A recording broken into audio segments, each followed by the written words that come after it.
What's up, everybody? Good Sunday, good afternoon. Hope everybody's Sunday is going well thus far. Thought it was very imperative that I did this particular content this morning.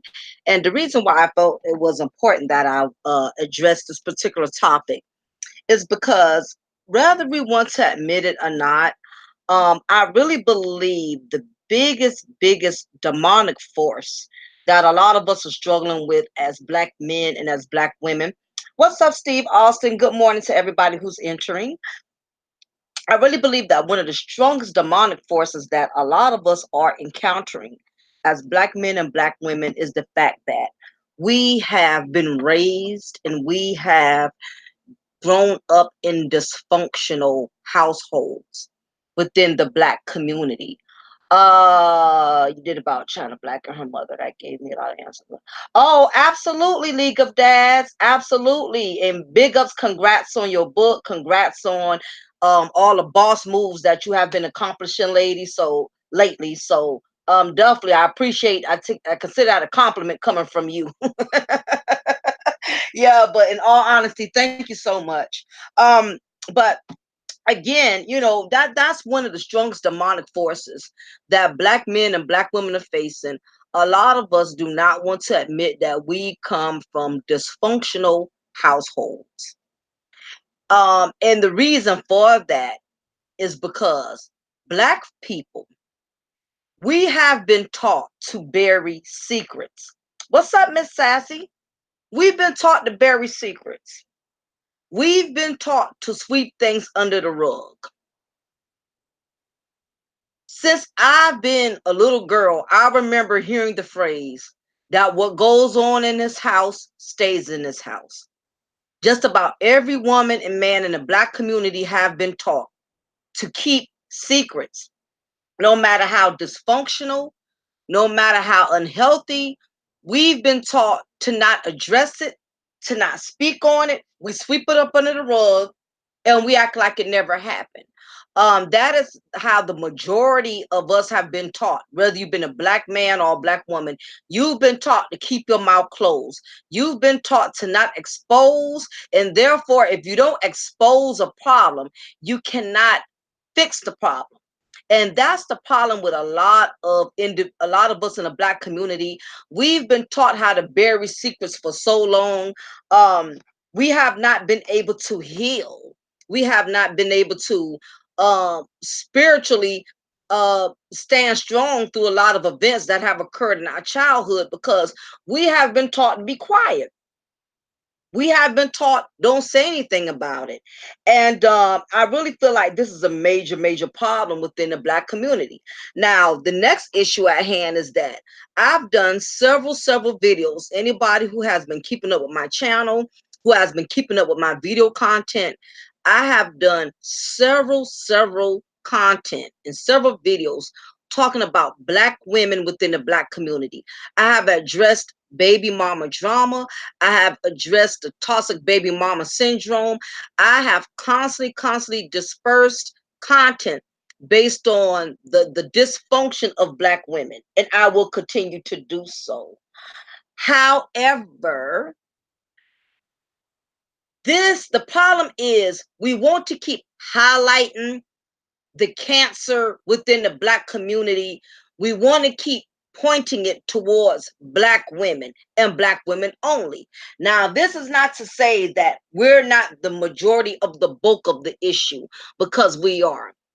A lot of the issues that are poisoning the Black community is derived from the fact that there are a lot of single parent households that are creating these problems that we're dealing with. A lot of these Black single parent households, they're creating monsters that they don't have the patience to raise anymore.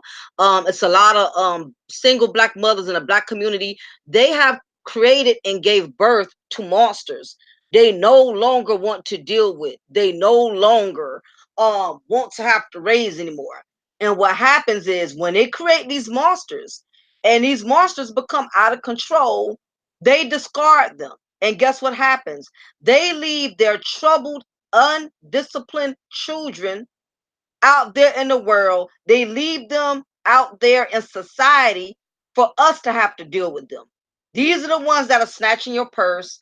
Um, these are the ones that are committing gang activities within the Black community. What's up, Savannah Seaport?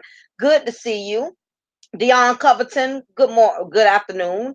Black men supposed to be leaders of, yeah, not to tell. Yeah, absolutely. But the problem is, we have gotten to a place now where no one wants to lead. Everybody wants to just point fingers. Nobody is not going to say, you know what, as men, we're going to start being leaders. We're going to start, taking charge. Instead, we're just going to place blame and point the fingers at the Black women. Black women are not allowing us to do this and do that. But at the same token, that rings truth to it, because this is the other problem we're dealing with. A lot of Black women have gotten accustomed to being the man and the woman of the household. So there's not enough Black women that are allowing men to lead.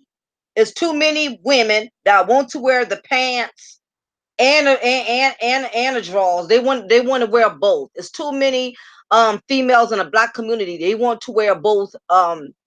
They want to wear both hats. Basically, they want to be the mother and they want to be the father. So they're not allowing Black men to lead. So this is the reason why the Black community is so screwed up, because we have a lot of Black men who don't want to lead, and we have a lot of Black women who would not allow Black men to lead. So therefore, we've lost our balance and structure within the Black community. What's up, Poetic Kels? Good to see you.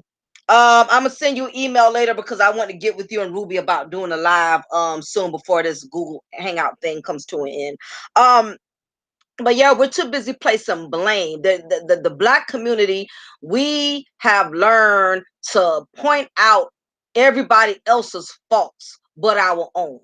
Black women have learned to blame Black men for everything that's going wrong in the Black community, and Black men have learned to blame Black women for everything that has gone wrong in the Black community. When the bottom line is, it is both of our faults. Bottom line. Can't no one, now all the women, we're not the only reason everything has lost structure in the Black community, and it is also not all the Black men fault. It is all of our faults. Nobody wants to take accountability. We want to point the fingers at everyone else versus working on our own issues individually. Now, this is the reason why I'm working on this content. Like I said, I've done 1,000 videos talking about Black women. Anybody who's been rocking with me know I'm very balanced and I'm very fair when it comes to issues I address. I've talked about these black toxic mothers. I've talked about this baby mama drama. I don't spare women hardly anything on my channel. I really let sisters get off. But I felt it was important, since we're always addressing um toxic black women and toxic single black mothers within the black community. Very rarely, what's up, Naaman? Very rarely do I hear us talk about dysfunctional fathers within the black community. I have yet heard anybody address it. I go on everybody's channel. I'm always hearing about black women that are failing their children. But what about some of these black fathers? Now, let me tell you something. Before I go any further, I'm not talking about child support. Okay, I'm not talking about men who are not paying child support. I'm not talking about men who aren't there for their kids. It's more deeper to the surface than what meets the eye. So I don't want anybody thinking that's what this content is going to be about, bashing black men and getting on black men about what they need to do. No, that is not the purpose of this content. What I'm talking about, all of us right now who are currently in our 30s and our 40s and early 50s, a lot of us are damaged human beings because we were raised from dysfunctional fathers. It's a lot of us that have or having issues with um being able to be productive citizens in society because some of us have had dysfunctional fathers. It's a lot of black men and black women I know who were raised in household with dysfunctional fathers. Now, to make it more clear what I mean by dysfunctional fathers, this is men that were basically from the early 70s, 80s, 90s to millennium fathers. We have a lot of fathers that have basically, what's up, Tyrone, that have basically led the household or led families based off of their own dysfunction. Like, for instance, this is one type of dysfunction that we don't never want to talk about in the black community. How many of y'all realize that there are a lot of black men in the black community that have sexually abused and physically abused the women within their family? You know, I had a father in my life. I seen my dad do some terrible things in my childhood. See my father try to come on. Whatever. Exactly. And I appreciate that, Seaport, by you being so transparent. Seaport says, even though I had a father in my life, I've seen my dad do some terrible things in my childhood. Seeing my father try to kill my stepbrother with the knife when I was 12. This is what I'm talking about. What's up, Miss Perspective Pat? I appreciate you, Seaport, for being very transparent, because it's a lot of men, and in some cases some black women too. They have too much pride in admitting, I've seen my father do some effed up things in front of me as a child. We don't want to discuss this. We want to always talk about what black mothers and what black women have constantly done to destroy black families. And I'm not saying I don't agree with it, because I agree. And I'm going to always agree that the majority of the children within our black community are troubled because these single mothers are not raising their children and they're not allowing the fathers to participate in their lives actively. So I agree, but there's always more to the puzzle than what meets the eye. I'm talking about some of these dysfunctional fathers that have created nothing but chaos in their child's lives. And it's only a select few that are going to be honest and say, you know what, my father was not a real father. And I'm going to be honest with you. Now, this message is not pertaining to all black men. Let me make sure I put that out there. If it doesn't apply, you don't have to reply. I'm talking about dysfunctional black men. If you're not a dysfunctional black man, don't take this content offensively, because I'm not putting all black men in the same box. I'm talking about these dysfunctional black men that have created a lot of dysfunction with their families, meaning that they have committed sexual offense, physical abuse. A lot of this goes on in these black communities. Seaport says, don't get me wrong, I see my mother do some bad, terrible choices too, but it revolved around the choices my father done. Exactly. Exactly. We're pointing fingers. The blame is two-way street. That's basically what I'm saying to you. You summed it up. There's a two-way street. I am tired of black people wanting to highlight one gender as the source, as the primary problem for where the black community is failing. Because it is not just one person that's causing problems. It is not just the black mothers. It is not just the black fathers. It is both. But I'm specifically addressing dysfunctional fathers because some of y'all don't even think y'all have dysfunctional fathers. And let me tell you something. Having a dysfunctional father, in my opinion, is worse than not having a father. I'ma just be frank with you. I know a lot of y'all probably resent y'all fathers because they wasn't in your life, because they didn't teach you things as a man. They didn't teach you things as a woman.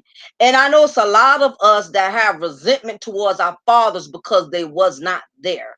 They did not raise you. They didn't guide you. You had to go out there and fend for yourself. You had to go out there and learn everything on your own. But I'm going to be honest with you. Some of y'all better consider the blessing that your father was not there, because he could have been very dysfunctional.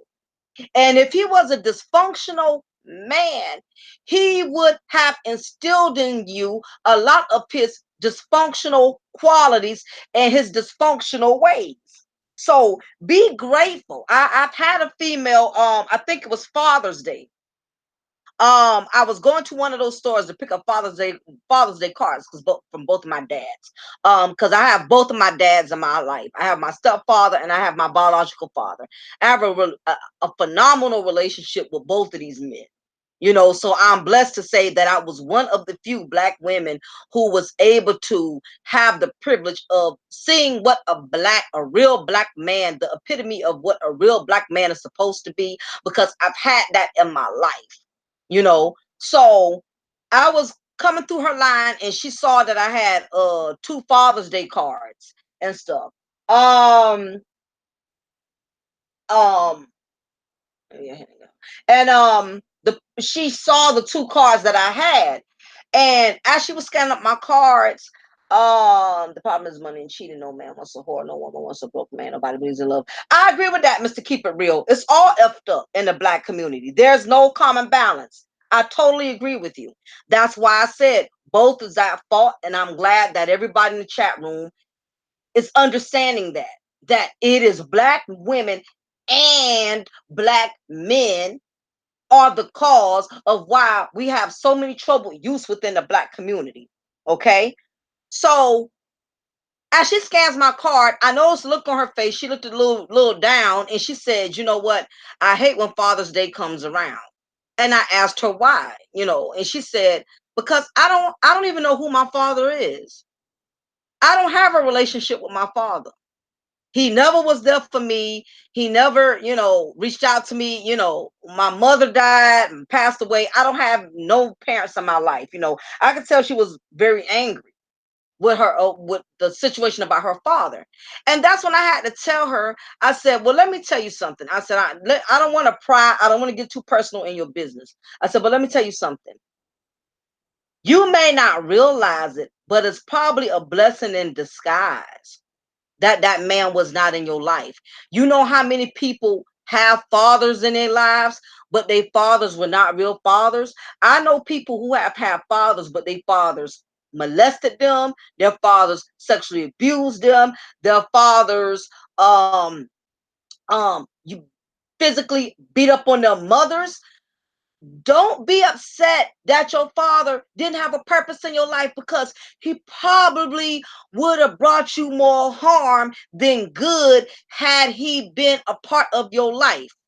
For him to not be willing to be a father to you, that already lets me know he knew somewhere in his mind he was not man enough to be of God to you, be of help to you, which is why he chose to walk away. And I'm gonna be honest, I'd rather a man walk away than to be a father and be a dysfunctional father to his children. I'd rather he be an absentee father. I'd rather a dysfunctional man be an absentee father. Because a lot of people got fathers, but it's a lot of real underlying issues that a lot of black women have gone through with their dysfunctional black fathers. Um, Seaport says, do you think the media takes a part in the dysfunction in the community as far as how black people are being portrayed? Somewhat, somewhat to a certain degree. But I think actuality Seaport, I think these are issues that have been transcending since the beginning of time. It's just that media has enhanced it. We've had dysfunctional parents from several centuries ago, from the 50s and 60s and 70s. And maybe I'm assuming maybe slavery, things that our ancestors went through, may have played a significant part on why we have dysfunctional fathers and mothers.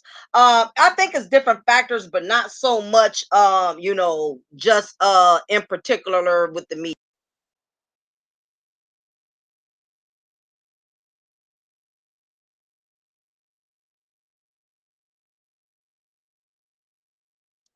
Yeah, sorry about that. Had a call. Um Appreciate it, E. Alice. Thank you for coming in, hun. Appreciate you. Uh, let's see. People aren't raised to see the good and goodbye. Nor the mothers will tell me how to. Yeah, we have a lot of incompetent parents within the black community, and like I said, we talk about black women not being good mothers, being toxic mothers.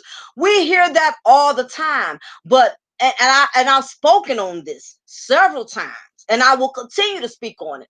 But we're not addressing this dysfunctional fathers in the black community. It's a lot of us that were raised by dysfunctional men that should have not even had the privilege of being a father.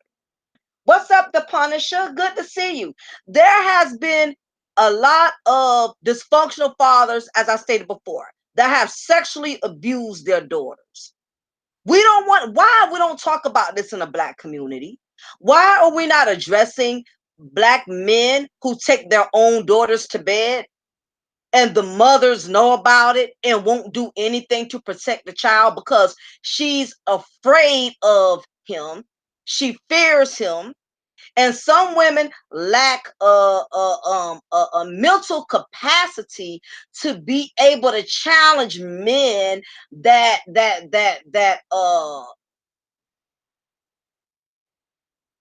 inflict pain on their children.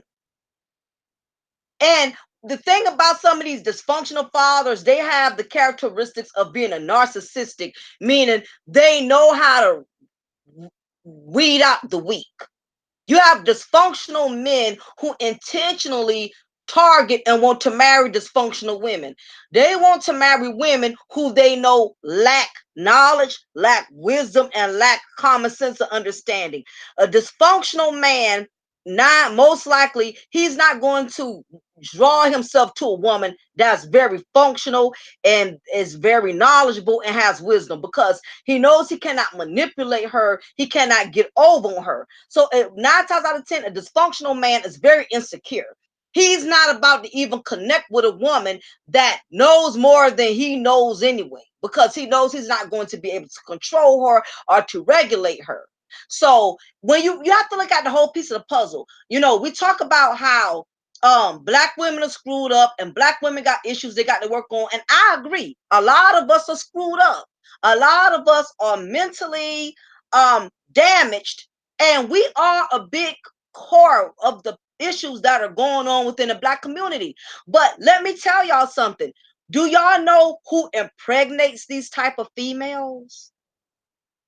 Why we don't talk about these dysfunctional men that are breeding babies with these dysfunctional women? These thoughts y'all talk about, these hood rats, these possums. Who do you think is knocking these chicks up and getting them pregnant? Y'all think these thoughts are Virgin Marys and getting pregnant by themselves? If a man is willing to impregnate a female that lacks standards, lacks values, lacks morals, and he knows that she's dysfunctional, what does that say about him if he's willing to impregnate a dysfunctional minded female? Because believe it or not, dysfunctional females are easy. They're easy to get sexually.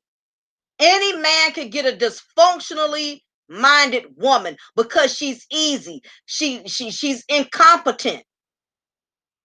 And these are the ones that usually have the most children because they're easy for a man to get sexually. Women that are dysfunctional, mentally challenged, they're the ones that will give it up easily. Why you think if you in a grocery store, you're at Walmart somewhere, you see this broad, she looks really, really off, and she looks like a gargoyle in the face. She looks butthurt. She got a butter face, meaning she still got a body. Everything looks good, but her face, she looks kind of off, kind of cross-eyed. You can just look at her and kind of tell she's not all the way there, like the elevator doesn't go all the way up. You'll see there's an offness. And you will see her with 5, 6, 7 kids. How you think she got those 5, 6, 7 kids? As much as we have men going around calling these females thoughts, calling them trash, calling them this and calling, who's impregnating them? That's my question. Bras with mental illnesses are easy to get. Okay, KOs, you know this. Bras like this are easy to get. There's no challenge in getting a mentally challenged or dysfunctional broad to give you some. She's not going to challenge you because she's not all there. Exactly, Alan. They're not getting themselves pregnant. And who's impregnating them are dysfunctional men. Because any man that's functional, he's not even going to give a female like that the time of day. It's not happening. He's not even going to look her way. Any man that has any real knowledge of common sense, he's not even going to let his soldier salute to a broad on that level. He's not even going to take her to bed. He's not going to be interested in her in no shape or form. He don't care how big her butt is. He don't care how big her tits is. He's not going to want any parts of her because he can see that she's dysfunctional.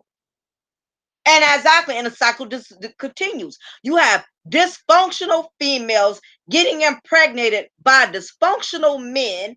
And here it is, these children are being produced between a dysfunctional mother, a dysfunctional father. And you wonder why these children come here mentally screwed up. It's because both of their parents conceived a child through their dysfunctional heredity. And again, we don't want to talk about this in the Black community. We have these dysfunctional fathers, but let me get back to, let me make that U-turn because I know I'm kind of digressing. Because I know everybody is not really clear on what's a dysfunctional father. And I'm going to break down the type of dysfunctional fathers we have in the Black community. Now, again, this is more than child support, a man paying child support, a man, this and that. That doesn't make a man dysfunctional. I'm not talking about a man's money. I'm not talking about what he does with his job. I'm not talking about if he pays his child support or not. I'm not talking about that. I'm talking about these really dysfunctional Black men that are part of the reason we have so much cancer within the Black community. Because, as I mentioned before, do you not realize there are a lot of Black men in the community that are fathers that are molesting their own daughters, that are taking their own daughters to bed? This is occurring way more frequently than y'all could ever imagine. It's families that are in your church. It's families that are living in your neighborhood. People that you work around on your job. You don't even realize how dysfunctional their household is. The fact that the man of the house, which is supposed to be the leader, which is supposed to be the provider, he's abusing his authority by having sexual relations with his daughter. What's up, Rep? How you doing? Good to see you.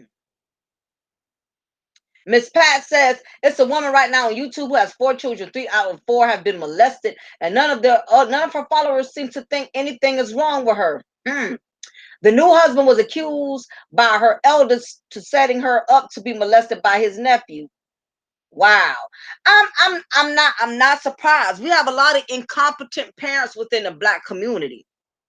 It's unfortunate that some of us were doomed from the womb.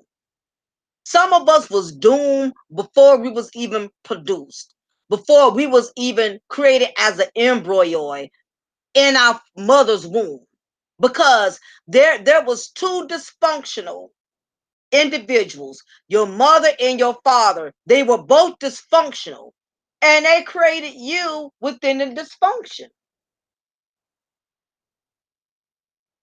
Oh, yes, yes. Now, Alice, you brought up something very significant. I'm glad you brought that up because I was going to go there.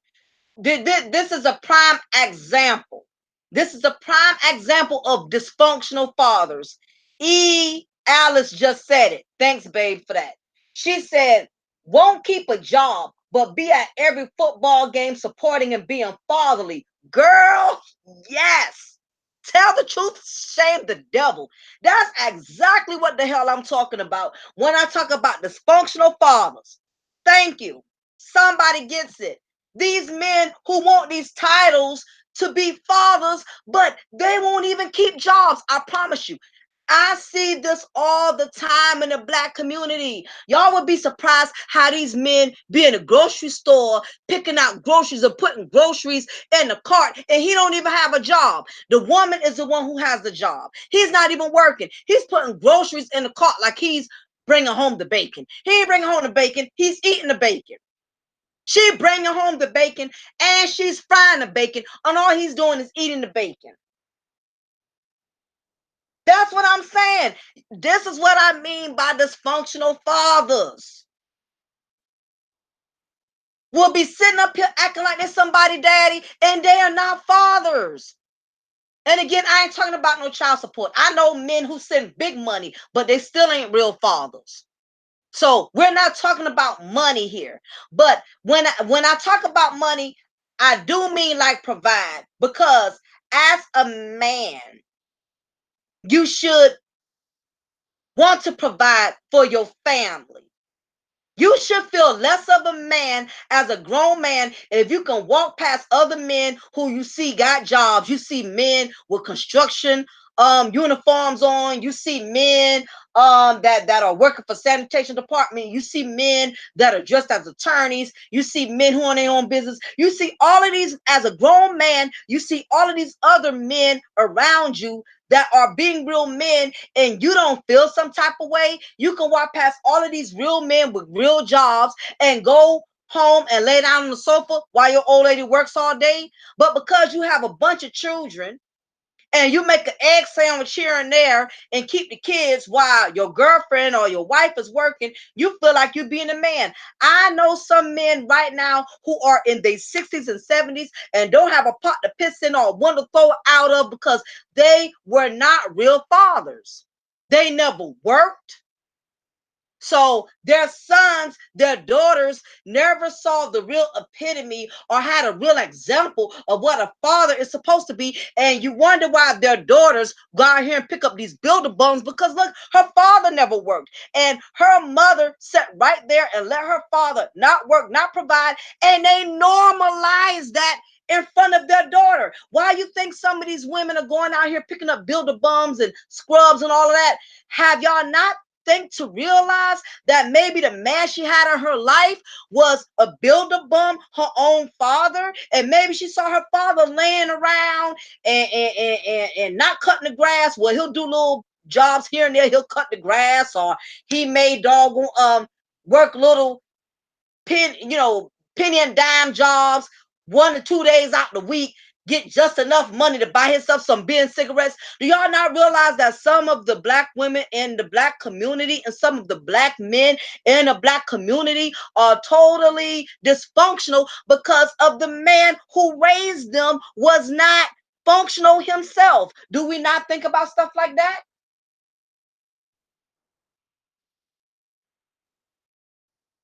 It had nothing to show for. Exactly.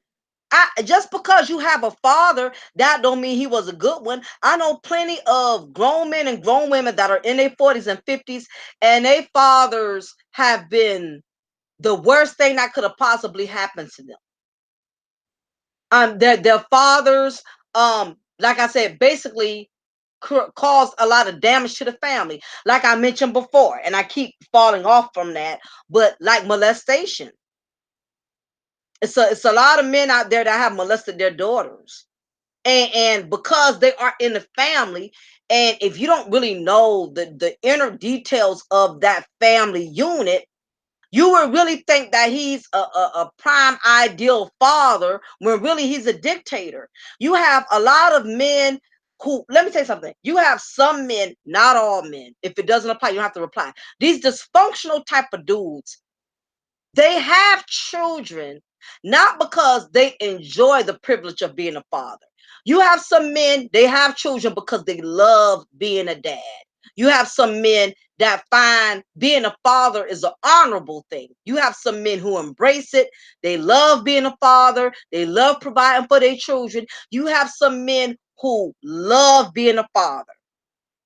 They don't see it as a burden. They don't see it as a headache. There are a lot of black men out there who love their children dearly. They love being a dad. It means everything to them. They eat it, they breathe it, they talk it, and they walk it. You have brothers out there handling their business as black men and as fathers. They're not out there scumming and bumming and taking advantage of riding on their children. I've witnessed many black men be good fathers, and we have a lot of them out there. But on the other hand, these dysfunctional fathers, they don't have children because they love being a father. You have some men who have children because they see children as property and a possession.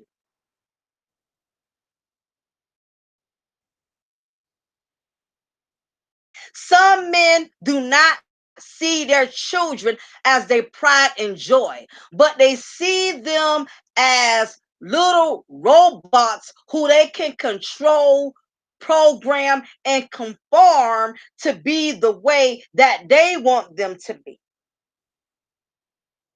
You have some men who have children for that reason. They just want additional property to control. They're already controlling the wife. They're already regulating the wife and treating her as a slave. So guess what? When the wife starts producing babies and bringing children, he will control and regulate the children the same way he does the wife. Very true, Miss Perspective. A lot of black women think a man is being a father is about visiting his kids, and they call on him no room for the child, the father's place. I agree. I agree. What's up, 49 Jubilee? And that's true too. What's up, Jermaine Fate? Long time no see. Okay, yeah, I got you. Just email me if you still have my email. There's no problem, Mr. Fate. I know some men who were dysfunctional fathers. They will sit around the house all day. not do nothing manly around the house as a husband or a father. Would sit on a sofa all day, popping beer, watching football, watching what they used to call a show, Bonanza and all these other shows. And that's all they ever done. You have some men, they were just basically in the home, but they were not fathers in the home. What's up, Angela? Again, this is a dysfunctional father. A lot of y'all are not going to be transparent and admit that, yeah, you had a father, but he was a dysfunctional father. I know some men that been so dysfunctional, they will beat and get on their kids for not being successful, for not being all they could be, and they haven't even accomplished anything. I've seen dysfunctional fathers who will criticize their children, call their children sorry, call their children lazy, call their children no good this and no good that, and they have not accomplished anything. That's a dysfunctional father. If you have a father who done set up there and criticized you and mentally abused you, emotionally taunted you, put you down, said hurtful things to you, you're a zero. You ain't never gonna be nothing. You don't have nothing. And yet he doesn't have anything. He doesn't own anything. See, that's a dysfunctional father. He's up here writing you about not being successful, but he hasn't been successful. Y'all don't think that's dysfunctional? Y'all don't think that's happening in a lot of these black households? These dysfunctional fathers writing down on their kids? I remember this one particular guy. He, over the years, had done nothing but mentally and verbally and emotionally tortured his family. That's what he's done throughout the years. And once the children became grown and moved out from up under him, started their own lives, got married, had children, and to this day, he still, even though his children are grown and have moved on, he still tries to regulate them the same way he used to when they were all living up under the same roof with him. We have a lot of that going on. Marty said men sitting on YouTube panels, but I was complaining about women too. Yeah, I mean, the thing is, what a lot of people is in, like I mentioned before, and I'll mention it again. In the black community, there's too many people that want to play the blame game. It's the blame game. If it's not the men on the panel doing it, it's the women on the panel that are doing it. You have 5, 6 sisters up here talking about how black men ain't this and black men ain't that. It's both. Everybody wants to point the finger. You know why? Because as long as I could point out your faults, that's the less I have to address and take accountability for my faults. That's what it boils down to. It's nothing deep to it. It's nothing deep to try to figure out. It's certain. We already know the reason for why they're doing that.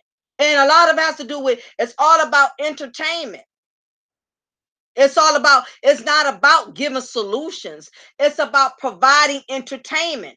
They don't want to give solutions. If they give solutions, they're not going to get donations. They're not going to keep the same amount of subscribers because let's face it, you get more people who show up in your chat when you are providing negativity. That is when you get the most views. That is when you get the most donations. Nobody's not going to donate to channels like this that speak truth, that speaks things that are going to be edifying to the black community. Nobody, do y'all see people over here super chatting like crazy? And you're not going to see it because I don't provide enough of entertainment. I educate, I don't entertain, and I'm okay with that. If I let somebody on here who curses me out, if I let one of my guys come on here and we go toe to toe and we cussing each other out, he's calling me all the no good bitchs and I'm calling him all the no good Negroes. Let me tell you something. This chat room would be lit. It would be on fire. Let me tell y'all black people something. You have to really be you have to really be knowledgeable, and you have to have a lot of wisdom to be able to read in between the lines. Do y'all not notice, as black men and black women, we constantly gravitate toward things that are not good for us? We don't want to go to things that are helpful, things that will build us. We always go to things that are not healthy. For instance, if there was somebody going live right now and they're going in on each other, they're cussing each other out, going back and forth, and one of them comes over here in my chat and says, yo, so and so and so and so, they getting into it over there on so and so channel.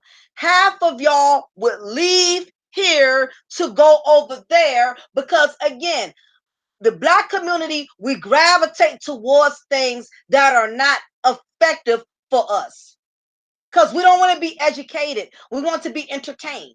That's what it boils down to. The same reason why we have every liquor store on the block. The same reason why we have every convenience store that sells lotto tickets. The same reason there's every hair store that sells nothing but hair bundles. We are willing to support all the things that are not really beneficial to us. And that's what it boils down to. I've already accepted, as a content creator, my brand is going to be small. I've already accepted that I'm not going to get a lot of super chat donators. I've accepted that because people don't want to invest in truth.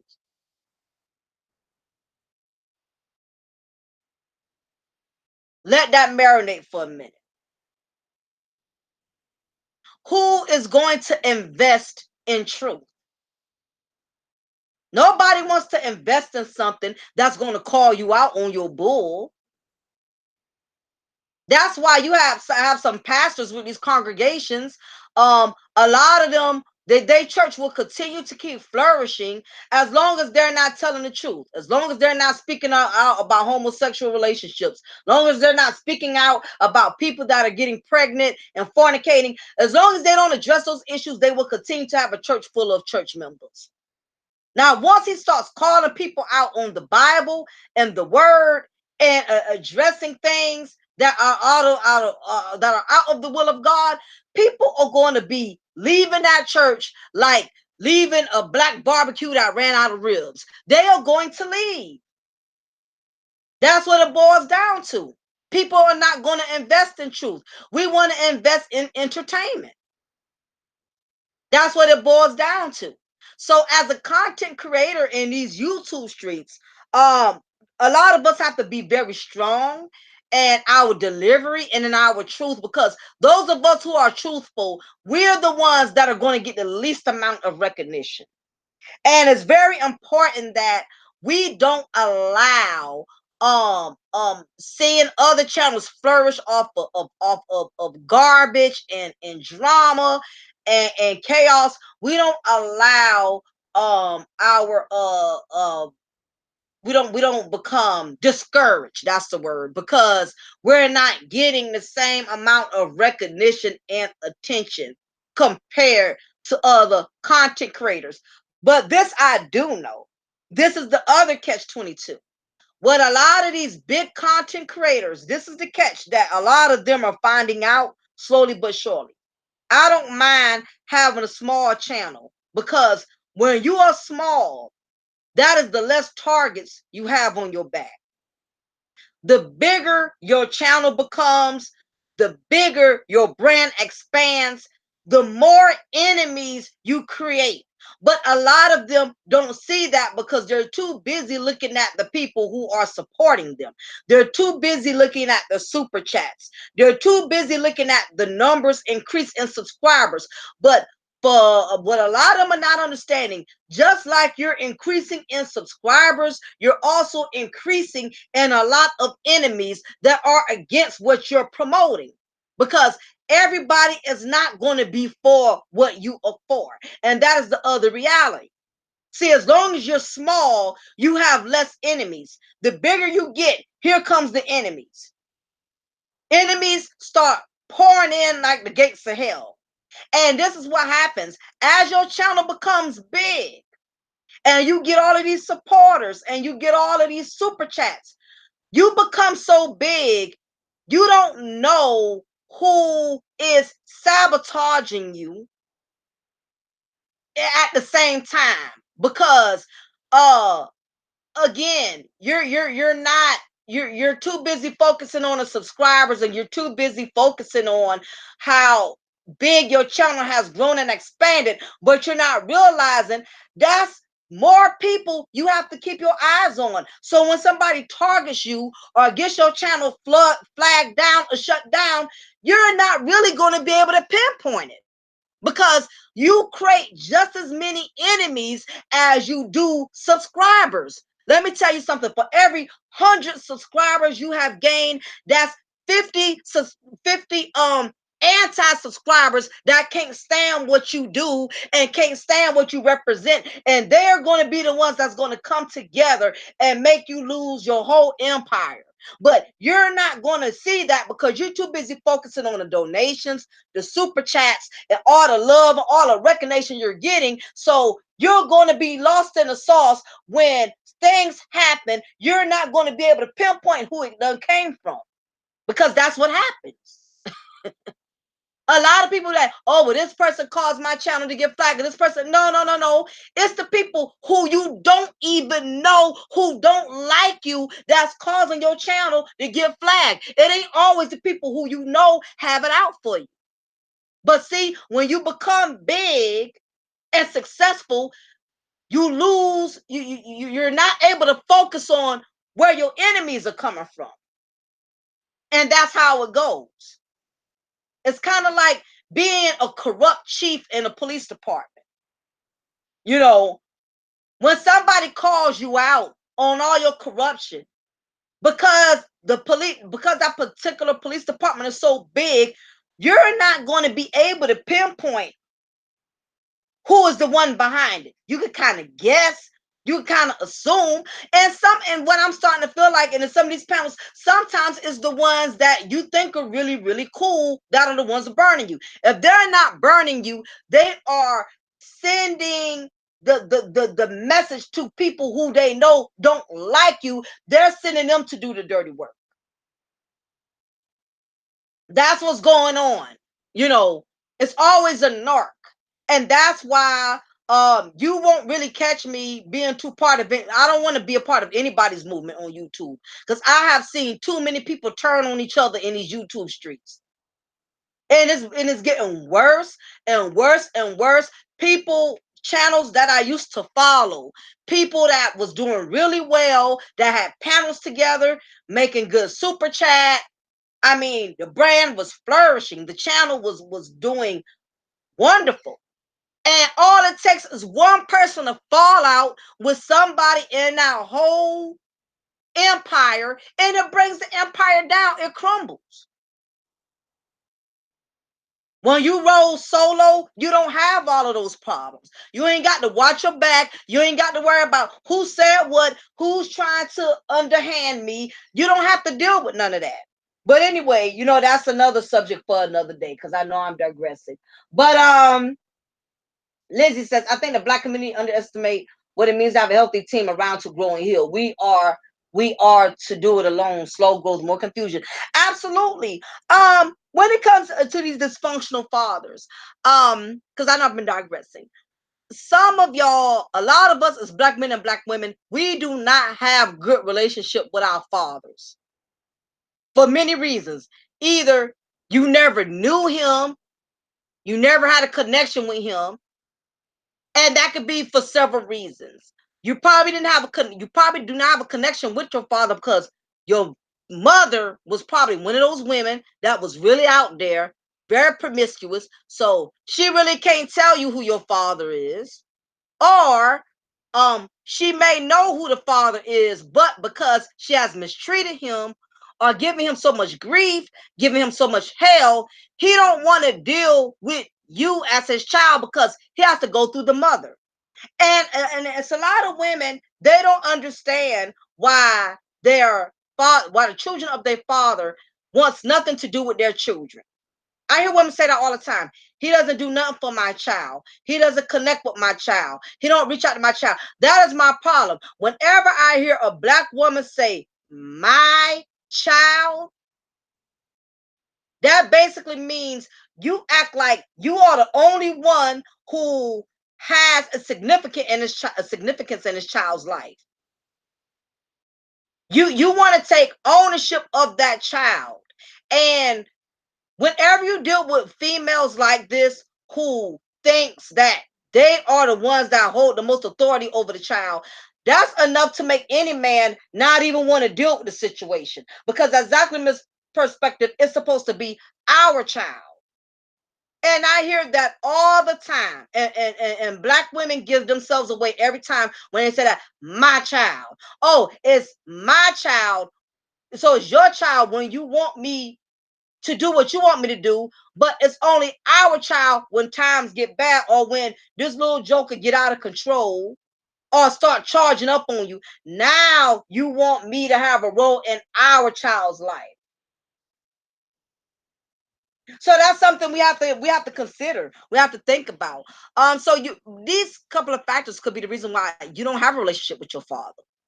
Or he probably was given the privilege to be there for you. Your mother didn't give him a hard time. Your mother told him he's welcome to see you anytime he wants. He's welcome to have an active role in your life. But because he's a coward and he's dysfunctional, he walked out of your life. So any of the factors that I have just mentioned could be the reason why you have an absentee father. But like I said before, a dysfunctional father is worse than an absentee father. I would rather have not had a father in my life at all versus a father that was abusive, manipulative, or sexually perverse. Those things you don't want to deal with. Because when you have this type of man in your life as your father, he can do you more damage than good. And believe it or not, this is the reason why a lot of black men and black women have all type of issues within the black community, because the men who raised them or the men who fathered them were not the best ideals. They did not have all the tools they needed in order to be a good father. Some men suck at being fathers. Like you have some women, a lot of them suck at being mothers. Everybody that has a child does not make them a parent. Anybody could produce, but not anybody can be a parent. Keep It Real says working a job does make you a man or a woman. You just going all the time working. You a stranger. You paying your family to do what you say. And I think it's if a man has to constantly be away from his children to work, that's one thing. But I'm speaking in terms of these dysfunctional fathers, where some of them don't even have a job. Like I said, I know some men who are in their 60s and 70s, they don't own nothing. They don't have anything, and they still look for their children to enable them. Y'all don't think there's dysfunctional fathers in the black community that take advantage of their kids just like a lot of these single black mothers do? Y'all don't think they're taking advantage? Because they are. You have some dysfunctional fathers. What's up, real Goldie? They do not take care of their children. They are just around them.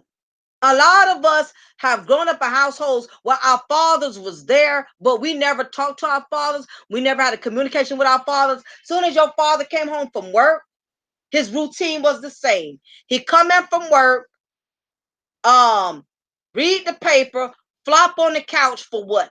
Maybe an hour or so. Your mother brings him his plate of food. He sits there and eats his food, takes a bath, and he goes to bed. So just because you had a father in your life, that don't mean he was an active father. And again, we have a lot of dysfunctional fathers. You have fathers that were not only molesting their daughters and sexually abusing their daughters. What about if you grew up in a household and your father would physically fight your mother? Y'all don't think that makes him a dysfunctional father? To witness your father physically abusing your mother, beating on her, fighting her. Y'all don't think this is going to affect, y'all don't think none of this will affect you as a grown man, as a grown woman, how you perceive life, how you perceive the world. Just like you have some men who see black women as thoughts, as skeezers, as sluts, especially if he grew up in a household with a black mother that had an uncle coming over every week. If he was not raised by a black mother who had structure, who didn't show him the epitome of a real black woman, and she was partaking on whorish activities back in the day, you don't think that is going to shape his mentality as to how he view women, particularly black women, being that he's seen his father, I mean, seen his mother screw so many different men. Same thing. Y'all don't think some of these black women out here are not mentally screwed up because they witnessed the man in their home, their fathers beat and fight their own mama? You don't think that that makes her look at black men differently? Just my voice of time, because the man is a reflection of the woman that laid down with him. I totally agree with that. I totally agree. That's real. And that's why I mentioned before. Most dysfunctional men are going to be drawn to dysfunctional women, and they're going to produce dysfunctional men. A man is not going to pick a woman outside of his character. If he's picking up a dysfunctional woman, that lets you know he's a dysfunctional man. Like I said, we hear the content where black men are going in on black women all day, being thoughts, being trashy, you know, being gold diggers, and we hear black women do the same thing with black men. But my thing is, who is impregnating these thoughts that we are constantly talking about? Who's impregnating them? Who's giving them children? It's other dysfunctional men out here. And I wish that more men would do content on these dysfunctional black men that are also bringing cancer to the black community, because it's not just the black women by themselves. We have some dysfunctional black men. And what about another issue that makes some of these uh fathers dysfunctional? A lot of them have drug addictions. How everybody in the black community, we all know that one uncle, we all know that one father that is a straight drunk, an alcoholic. All he does is drink, drink, drink. Or if he's not drinking, we know that one dysfunctional black father, he's on crack, he's on drugs, been on drugs all his life, never been able to keep a job, never been able to keep a woman because he's been on drugs all his life. His drug habits have caused him to be abusive, has caused him to take from his family, steal from his family. We have a lot of dysfunctional fathers in the black community who are on drugs or they are straight alcoholics.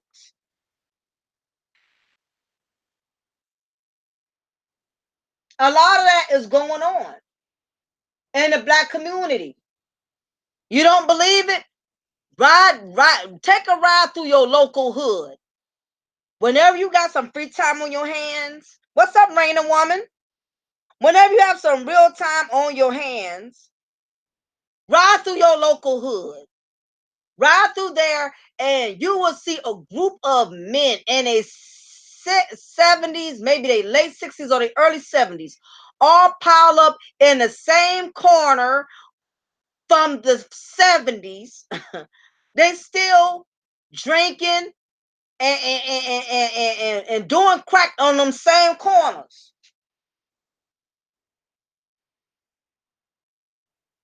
Exactly, Goldie. Appreciate that. As I said, a lot of dysfunctional fathers. If your father was an alcoholic, 9 times out of 10, he was never able to keep a real job, and that's true too. Smoke weed every day. Some people could smoke weed and they could still function. They could still keep a job. They could still cook, clean, take care of their family. Some people, they get high, they won't do nothing.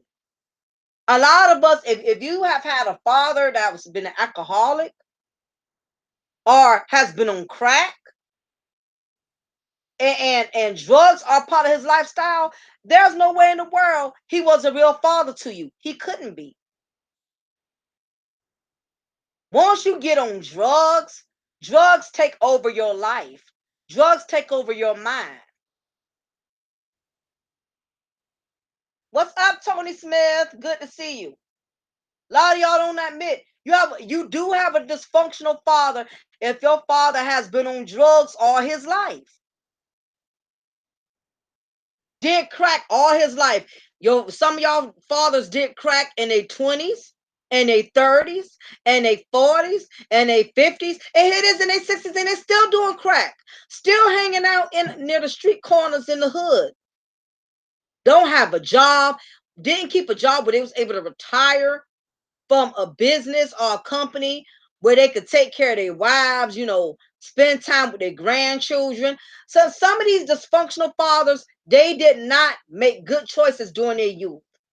Some of y'all have fathers during their 20s and 30s that was partaking in drug activity, partaking in gang activity. You had a lot. If you had a father, that's all he did during his youth. 9 times out of 10, if he's in his 60s and 70s, he don't have nothing to show for. He can't pass you down a business. He can't, like, even if he can't pass you down a business, he can't be a real grandfather to your children because he spent his whole youth partaking in all type of unethical activities.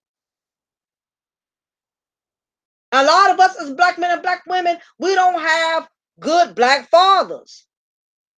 Some of y'all can't even stand y'all fathers. Some of us have nothing to do with our black fathers because they are dysfunctional.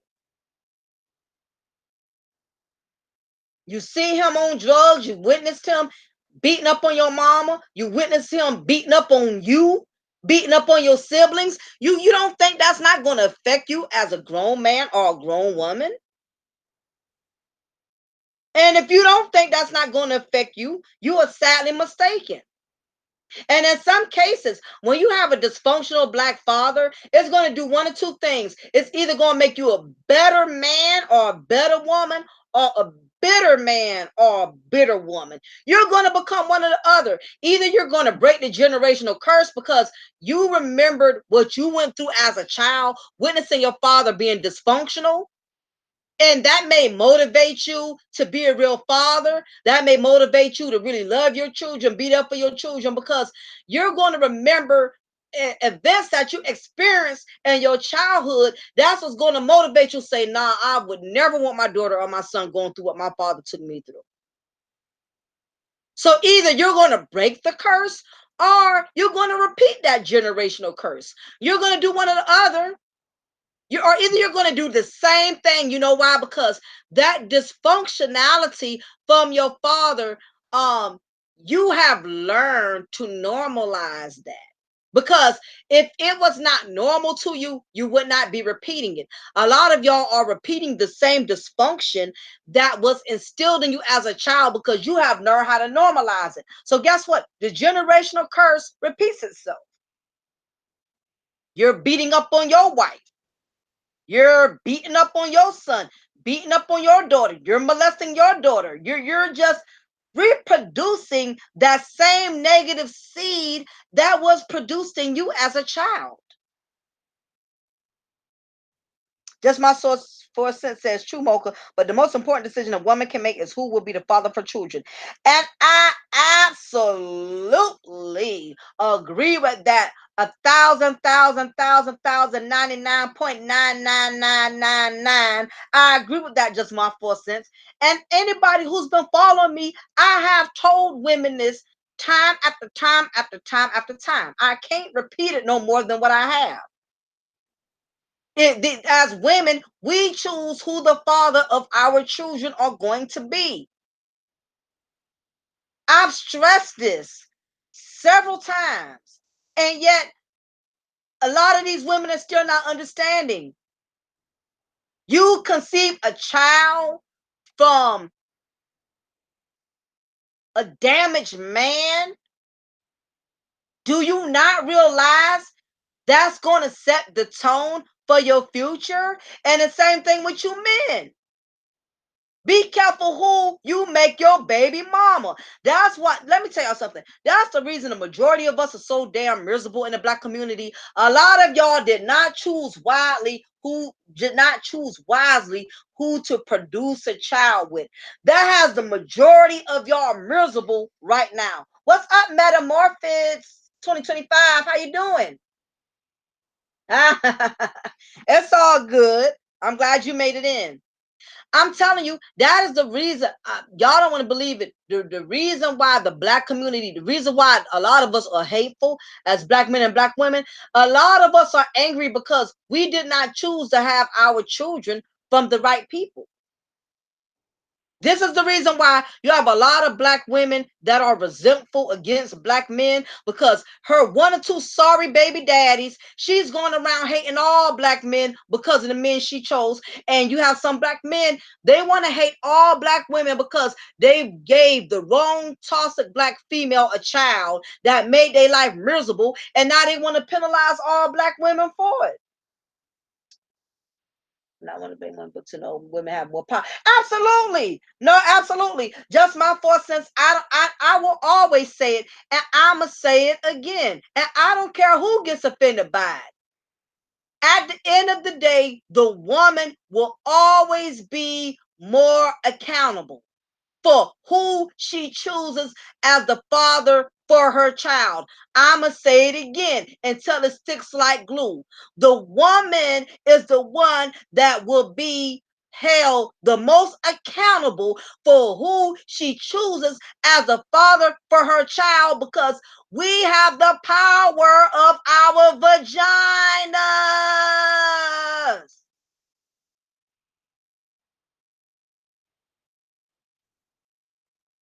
We hold the golden ticket between our legs, ladies.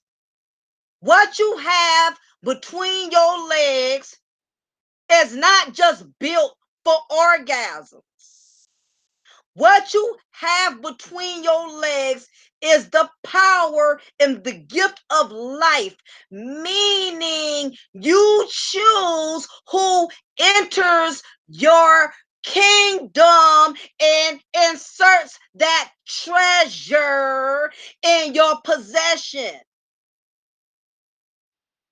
You choose, unless you were raped, unless you was held at gunpoint and he came in and said, if you don't give me this cookie, I'm gonna blow your brains, something like that. You have the power of your vaginas.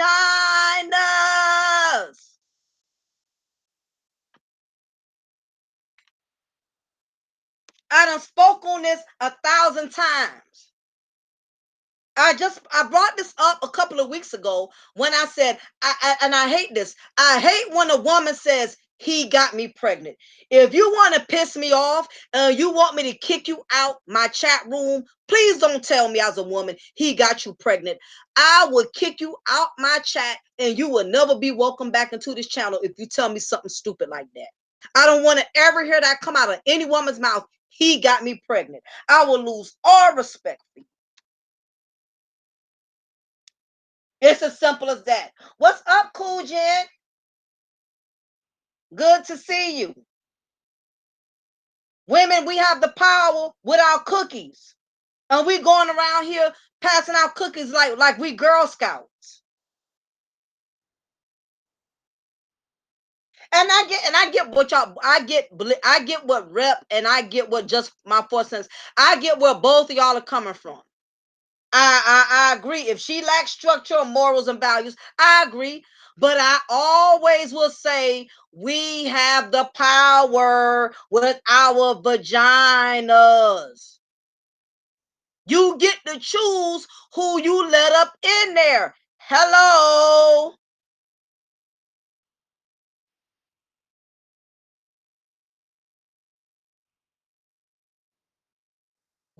Women have to realize you decide to participate in a sexual encounter with a man, and you're not in on any birth control, and he's not using any condoms. Guess what? You are signing up to produce life with this man. You signing up. If he laying you down single, you're going to get up a single mother. I agree, Rep. And it goes both ways. You know, like I said, men, y'all have to take accountability. Y'all have to use protection. Don't sit up here and listen to these bras. I'm allergic to latex. Come up with all kind of excuses. I don't like condoms. I'm on birth control. That's why you don't have to wear condoms. I'm on birth control because latex makes me allergic. So therefore, I'm on birth control. So you don't have to use condoms. You fall for that if you want to. You open your mailbox. Here it is. You got to pay that 18-year allotment. And that's what it boils down to. You don't wrap it up, you're gonna pay up. Yeah, and you know, as I stated, it's a lot of dysfunctional people that are producing children with other dysfunctional people, and we don't want to talk about that. Like I said it before, and I'm gonna tell all the men in here, in case you're just coming in here, whatever. Females with mental illnesses, females that are mentally dysfunctional, they are the ones that are easy to lay. So therefore, they're more probable with having more pregnancies occur compared to women that are mentally well off. A female that's mentally dysfunctional, I notice females that are mentally dysfunctional are the most fertile. You could easily get a mentally challenged chick pregnant than you could get a successful chick pregnant. Something about a mentally challenged chick's womb is just easy to conceive. She can breed babies like gerbils. If you meet a woman and she's easy, it's not because she's easy just to be easy. She could be mentally challenged. Mentally challenged females don't have enough sense to expect much of anything from you. So while you're thinking that this is an easy lay, this is a female that's mentally challenged.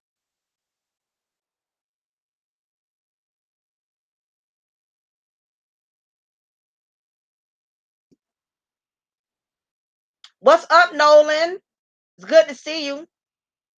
If she's easy and she let you lay her the first night and you didn't even know her like that, I'm telling you, 9 times out of 10, she's mentally challenged. She may be kind of slow.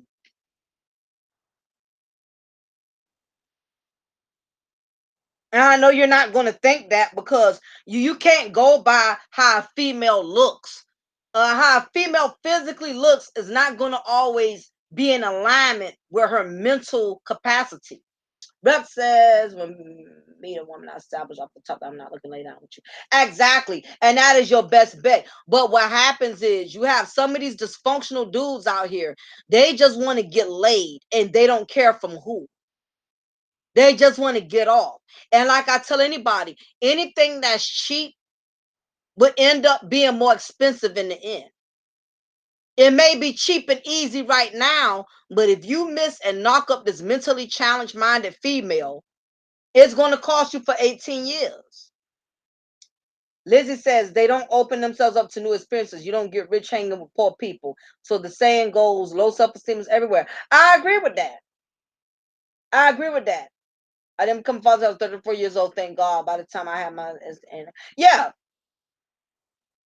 it's very important. You know that you are careful and you are wise. With who you choose to produce a child from. And again, I think that's the reason why I strongly believe this. I believe a lot of black men cannot stand black women. I think one of their reasons why some brothers have such animosity towards certain black women is because they knocked up a toxic chick that done made their life miserable. So they go around hating all black women because it's always that one particular black chick that's toxic who they knocked up that's making their life a living hell. And what they're doing is they're taking it out on every black woman, like it's all our fault that you chose to knock up this toxic broad and she's making your life miserable. And I feel like that's an issue also with black women. I believe a lot of black women got so much animosity towards other black men because they got knocked up from some no good build a bum dude, and she's angry and resentful, and she's taking it out on all the brothers like it's their fault she chose this bum. Everyone did hit on the first night, ended up being crazy. I'm telling you, that's what I'm saying. Real Goldie says every woman I did, I guess he meant every woman I did a hit on, that I did hit on the first night, ended up being crazy. Women that are mentally ill are very promiscuous.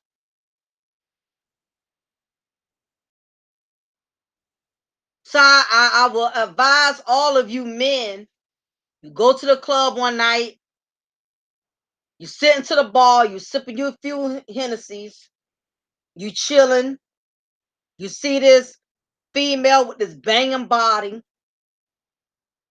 big butt, big breasts, look like somebody, you want to bang out for a night, and y'all leave the club, and y'all rent a little hotel or whatever, and she let you hit that same night, and you ain't really have to do much of anything to get it. You probably bought her one drink, if that. You know why she's easy? Because she's mentally challenged. And the mentally challenged ones are really crazy. She's not easy for nothing. Anything that's too easy, something wrong with it.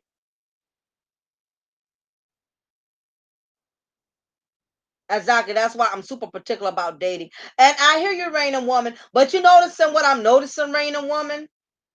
What's going on with a lot of black women in the black community? If you don't have children, do you not think that a man is automatically going to think you're barren? How many women, I'm going to ask this question. How many women believe that if she doesn't have a child or she doesn't have any children, that most men are going to believe that you're barren? If you believe that, press one. Because I'm interested in knowing, I want to know how many other females are aware of this. Easy like Sunday morning. Yep, I agree. 49, fornication under carnal knowledge. So sad, but so true. Okay, Raining Woman. So you see where I'm going at, right? Black women who don't have children, they're going to think you're barren or you had a lot of abortions. Okay, so everybody here on the same page with me. How many men will admit? Press the number 2, because I want to know from the guys. If you meet a black woman that doesn't have kids, are you going to automatically think she's barren or had too many abortions? I mean, honestly, I want all the guys to press a 2 if you think that. Okay, so I see all my ladies press the 1 in here. Okay, so I'm not the only woman who heard that. That if a woman does not have kids, she's barren or she done had too many abortions. Okay, so I got the women to vote. Now I want the guys to vote. If I'm asked this question again, if y'all didn't catch it, if you meet a black woman who does not have kids, are you going to believe she's barren? Or are you going to assume that she's barren or she had a lot of miscarriages or abortions? No? Okay. Why wouldn't you think that? Just my 4 cents. But I'm gonna tell you why, Juniper. A lot of, and I know this question is sound off, but I'm gonna tell you why. And I'm not saying all black men think that way, but you have some black men that feel like if a black woman does not have any children, she's barren or she done had a lot of abortions. And they're going to think that because they don't think a lot of black women are smart enough to know how to protect their womb. So they're going to automatically feel if they meet a black woman with no kids, then something got to be wrong with her. Either she can't have kids or she done aborted the kids she had. Because they don't think we smart enough to not protect ourselves. That's the point that I'm trying to make. So for the guys who said no, it's because they know some women are just choosing not to have children, or they know that some women just don't want to have children. Like just my 4 cents says, because I didn't have children till my mid-30s. Okay, so just my 4 cents. If he meets a black woman without children, he's not going to think that she's barren, or that she's had a lot of abortions, because he had his children. He had a child kind of late. So he's going to feel like, okay, maybe she doesn't have kids right now because she doesn't want any. But that's not the case with everyone. What's up, King Bob? Honestly, I've met women without kids, and some were smart about it. Yeah. So I'm just glad that some men understand that there are some black women out there who don't want no freaking kids right now. We don't care about child support. We don't care about housing. We don't care. We don't want, it's some black women, we are very selective. We don't want our baby daddy to just be from anybody. Because a lot of us are wise enough to know that if we get knocked up, guess what? The burden is going to be on us. Now, the real Goldie says by 35, you're high risk. That's true, and then that's not true at the same time. We hear all the time that when a woman reaches 35 or she reaches 40, she's high risk. But to be honest with you, it is how that woman who took care of herself. It is how she takes care of herself. Because I have seen young mothers, 20 and 21, lose their babies, miscarried, had babies, but their births resulted in stillborn. So it's not just older women that have unhealthy pregnancies. It's a lot of young women who have had unhealthy pregnancies because they either smoked a lot, drank a lot, contracted all type of STDs. So it's not even so much age, it's how that woman took care of herself. I've seen some women in their 40s have healthier babies than females who in their 20s, who you'll think young, will have healthy babies. It's how the woman takes care of herself. That's what it boils down to. It has nothing to do with age. I know a lot of people think that, but that's not always true. I know females who was 14 and 15 and produced children with all type of medical chromosomes that wasn't that had all type of birth defects. It's not a woman's age. If she's a healthy 40-year-old woman, she takes care of her body, she eats well, she don't do a lot of smoking and drinking, she can have a healthy baby. Happens all the time. She could be 20, but if all she did was smoke weed, drink, and contract STDs from all type of dudes, she's not going to have a healthy child. So I don't want any woman in here being discouraged. Oh, I'm over 35. See, that type of thinking will make women desperate and want to run out there and hurry up and get a baby because she feels like, I'm 35. I got to hurry up and get pregnant. We don't want to put that type of ideology out there in the black community. Because once a woman hits 35 and she had no kids, she going to feel like her life is over. Oh, I'm 35. I should have been pregnant by now. She got there and get desperate to get pregnant from anybody just to try to hurry up and beat the time clock. I don't want women thinking like that. Because we got a lot of problems in the black community now with that type of ignorance. If you don't have a baby by 35, you can't have none. That is not true. Keep yourself in shape, eat healthy, work out. You can have a baby just like a 25-year-old. Take your folic acid pills. Because my thing is, it's better to take your time and find the right man that's going to be a father to your child versus being desperate and anxious because you heard of this myth. I'm 35. I got to hurry up and get a baby daddy. Wrong. This is what I'm saying. This is why black men and black women have to be educated within the black community.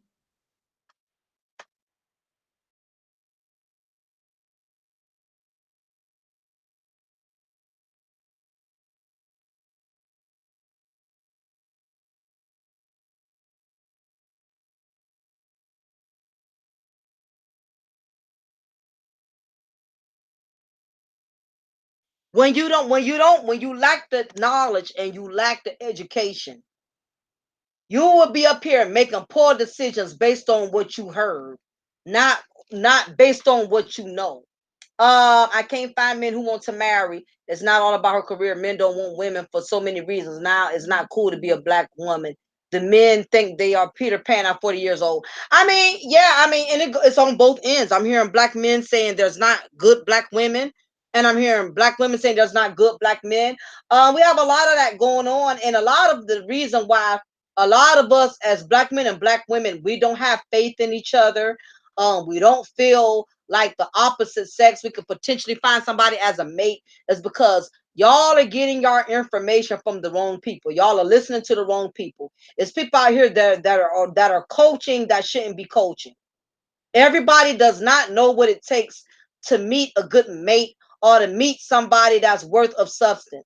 We're getting our information from the wrong people on what is considered a good black woman and what is considered as a good black man. And a lot of the misinformation we're getting is from the YouTube.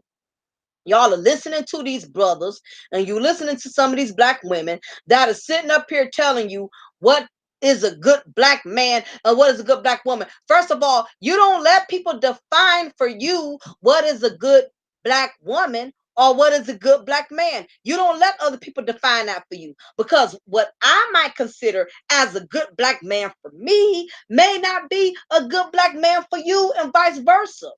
Just like a black man don't need to be sitting up here telling other black men, well, this is the kind of black woman you need to get. Let me tell you something. That don't mean that kind of black woman is going to be good for you. Y'all are listening to too many people give y'all the wrong information, and then y'all are getting it from people who's never even been in relationships. From people who's never been married. Y'all getting information on relationships from people who have never been in relationships. It's the people y'all are listening to. Are y'all are getting information from people that are bitter because their heart got broken from a black woman or their heart got broken from a black man, so they want to give information, negative information to people that's not correct. Now, coach, just speaking of that story I've heard about a woman took her life because she hit 30 with no kids thinking she hit the wall. That's what I'm saying, Cooljet. It's real. People don't understand a word sound thinking becoming real. I see you. Exactly. My thing is, what a lot of people, what's killing a lot of us in the black community from being able to find a good black man or a good black woman, what's hurting a lot of y'all from getting y'all soulmate is that y'all are too stuck on types. I'm gonna repeat that again just in case it went over somebody's head. The reason why a lot of y'all cannot get a good man or a good woman because you are stuck on what you consider as a type. TYPE.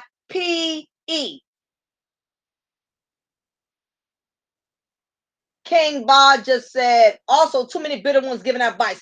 That's what I'm saying. Y'all listening to these bitter people who probably never got attention from a woman in their life telling you how to get a woman. Is Jay Shine in here? What's up, Jay Shine? What's good? That's my boy there. What's up? Good to see you. A lot of y'all stuck on these doggone types. Y'all listening to people who can't even get a woman to buy him $1 coffee from McDonald's. Y'all listening to these men. This the kind of woman you want. This is the kind of woman. Half of them ain't getting the kind of women they're telling y'all to get.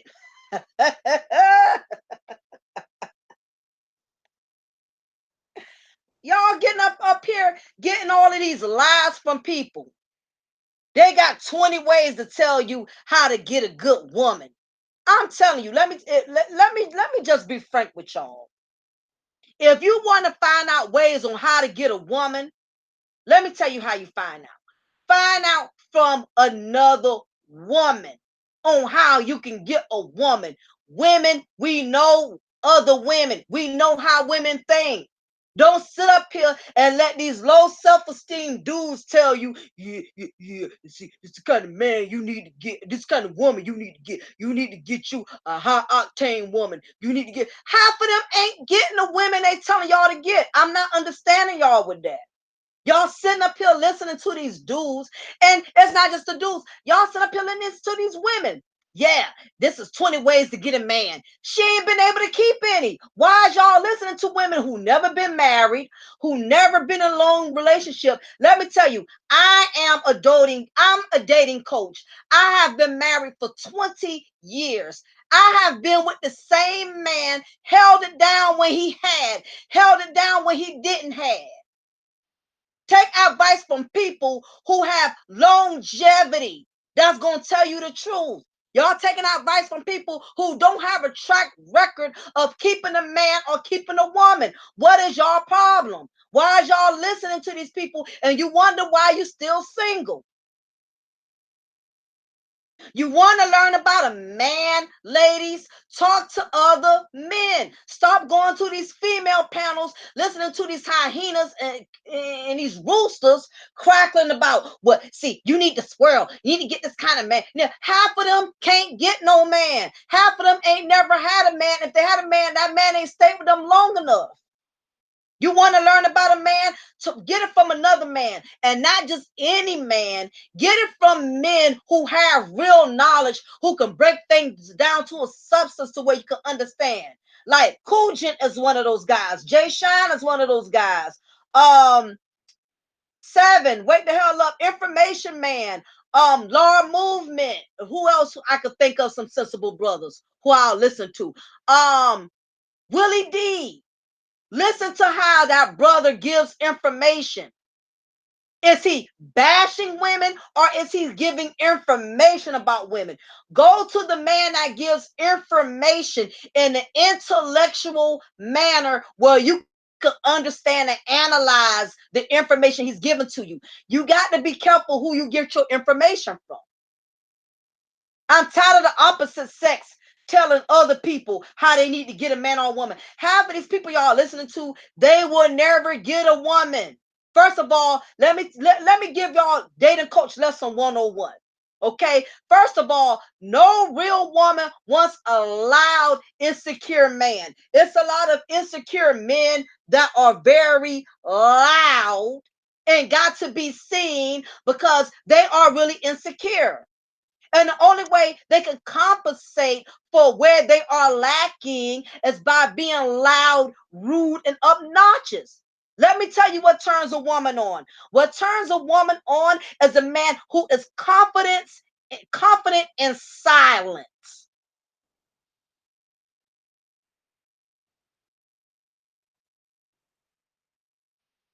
No woman, well, I don't care if you have on a $2,000 suit and you wearing $800 gaiters and you got a Rolex watch on your arm that's worth 10,000. Saying something stupid out your mouth will turn a woman off immediately. Oh, now notice I said woman. I didn't say thoughts. I didn't say females. Because I hear a lot of guys all the time. Well, why women ain't this? Why women ain't that? Because you're not dealing with women. You may be dealing with thoughts. Well, ain't enough good females. Enough. That's the problem. You're dealing with females. You're dealing with broads. You're not dealing with women. A real woman is going to notice a man based on his aura. She can get a sense of his aura way across the room. She can spot a confident man way across the room without him even wearing a $2,000 suit. It is his aura. It's not his loud mouth. It is not being disrespectful. That turns a woman off. Now, you can get a thought. You get a hood rat. Hood rats don't have no preference. But a real woman, she can spot an inconfident dude based on his whole ego.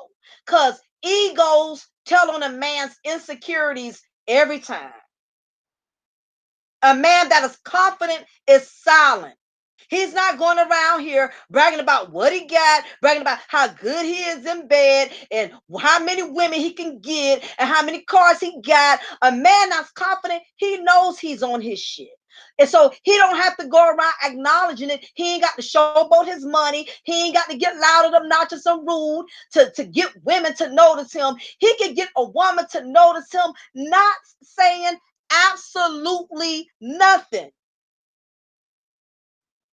That's what makes a real woman turned on. It makes her curious to see a man confident in silence.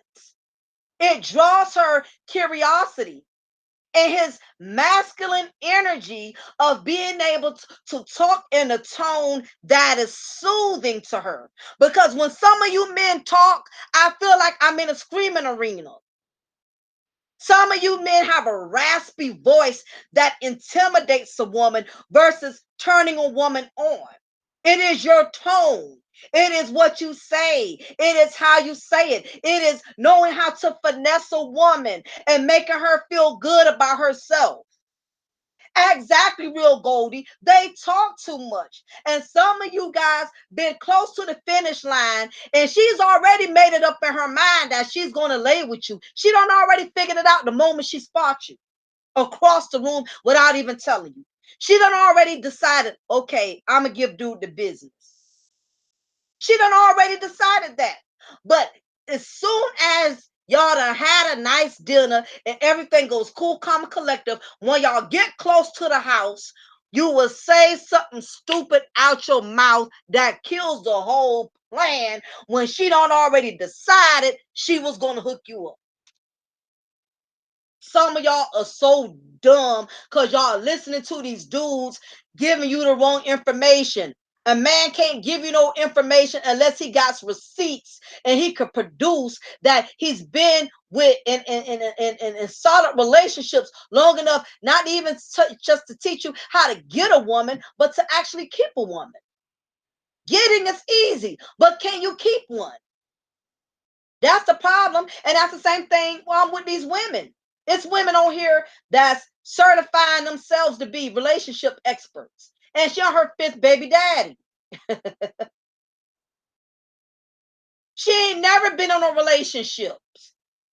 All she had is doggone sexual partners. Every woman that has been with a man, that don't mean I've been her man. That might have been her sexual partner.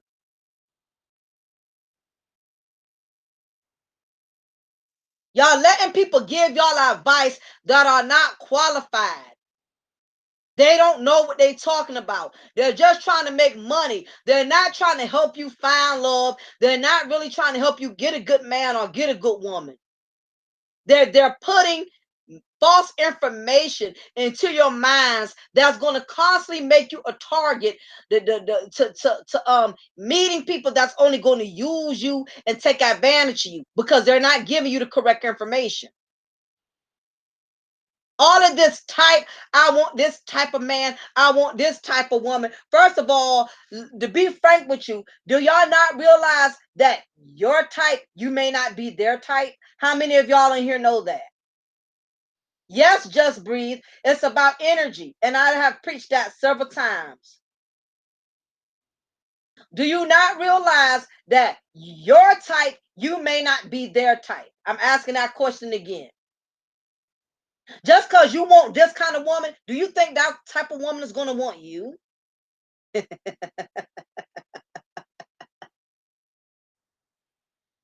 Or you want, same thing with you ladies, you want this kind of man. You think he going to want you? I'm waiting. I agree, Goldie. And your type, you may not be their type.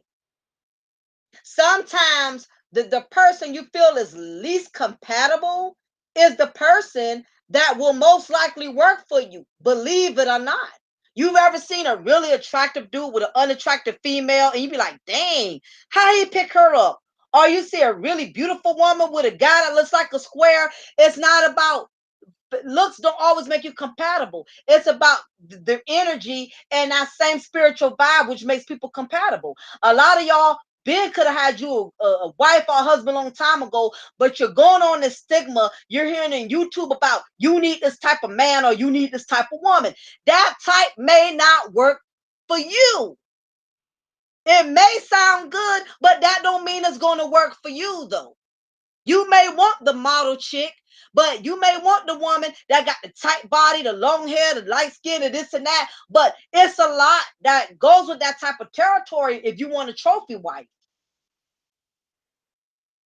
She may be the type of woman, if she does decide to give you a chance to be with you like that, you're gonna constantly be under the pressure of trying to appease her and please her and give her everything she wants, because she's so fine, she's so beautiful. You so scared that if you don't give in as a man, she's gonna reject you and leave you and get with another dude. So you will find yourself trying to please a woman who you killing and breaking your back for, who really don't even love you and really don't even care about you like that. But she looked good. She looked good. When you bring around your homeboys, you bring this trophy because she looked fine and she's this dime piece, but you miserable behind closed doors because this beautiful dime piece is a goddamn beast. She's possessive. She's materialistic. You got to break your back and work two, three jobs to help her keep up with this lifestyle because you want to keep this dime piece on your arms. A lot of men got beautiful women and they just as miserable as hell. But at least she fine, dog. At least she look good, dog.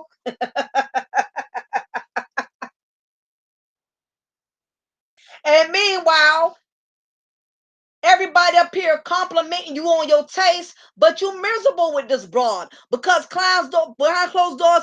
Pretty women are a lot to deal with. Pretty women are just as crazy as these rhinoceros, Wolverine, hyena looking broads. It ain't just unattractive women that are a piece of work. Beautiful women are a piece of work as well. It's not about how a woman looks, it's about getting a woman that is on the same emotional and spiritual level that you are on. You learn how to do that, you will be more successful. Oh, what's up, Prince Emil? I've been seeing you in here and I forgot to speak to you. Exactly, Juniper. And you ain't the only one. I've heard guys say, yeah, she was fine, but Lord, I couldn't stand her.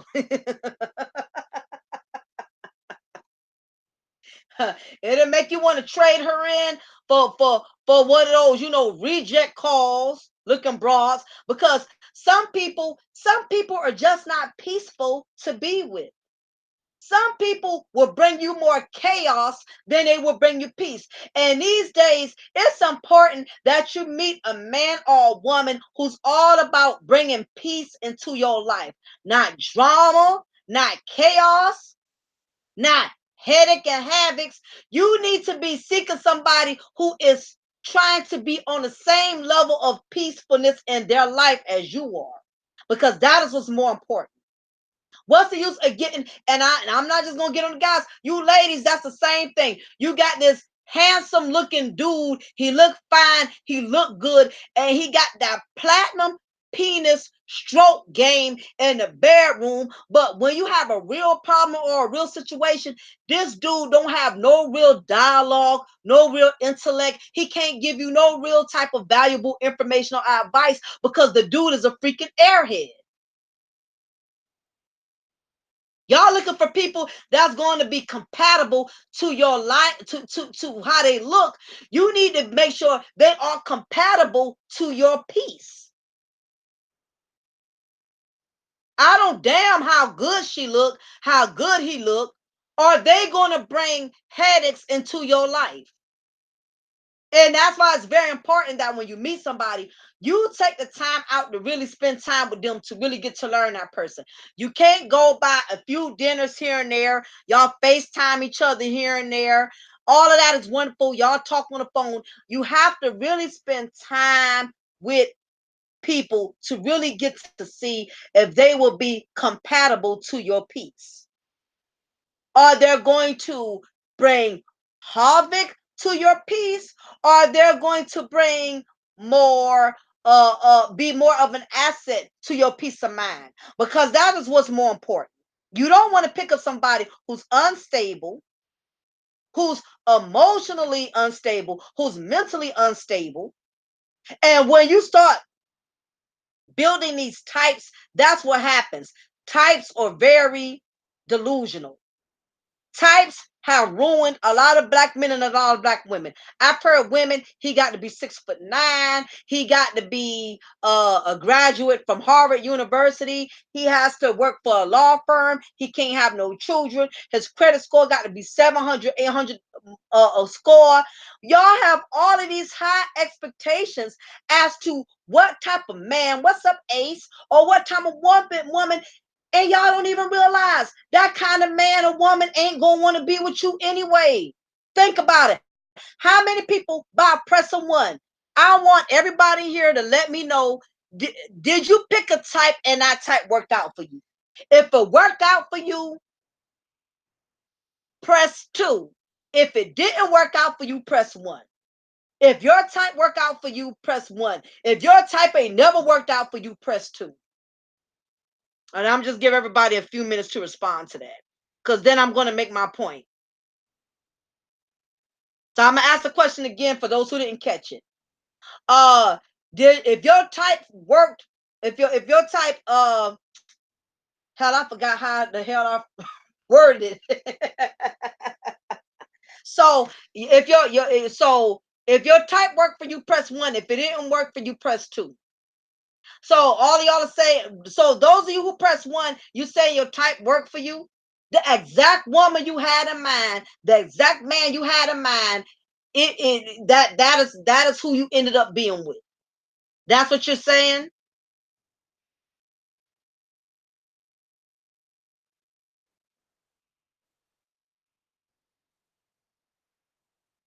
Okay, so you okay. Hopefully I ain't confusing y'all. Okay, yeah. So this is my point. Everybody, this is my point, and I know the answer is going to vary. What I'm saying is, if your type ain't working for you, why the hell you still got that type? Why you still got that kind of man or woman in mind? Why you still looking for that?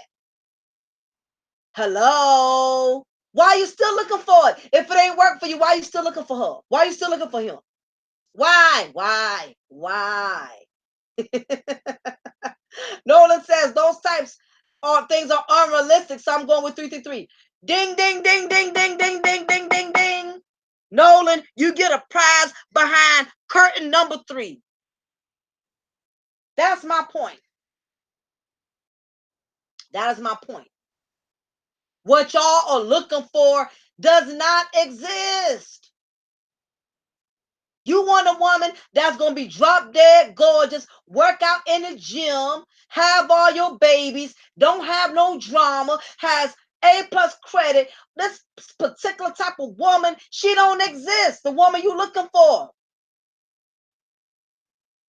Go together is I did that woman choose a man, not a boy. Yeah, and that's rare, just and that's rare.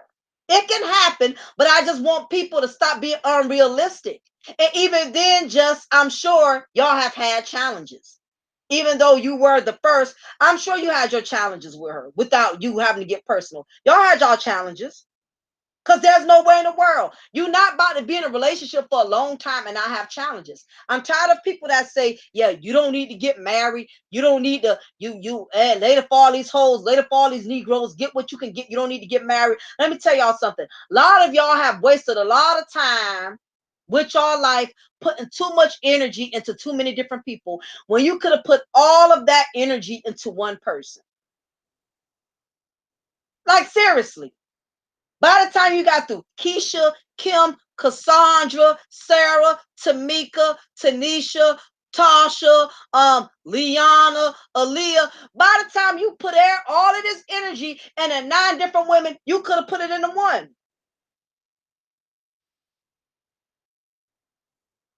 Same thing with you women.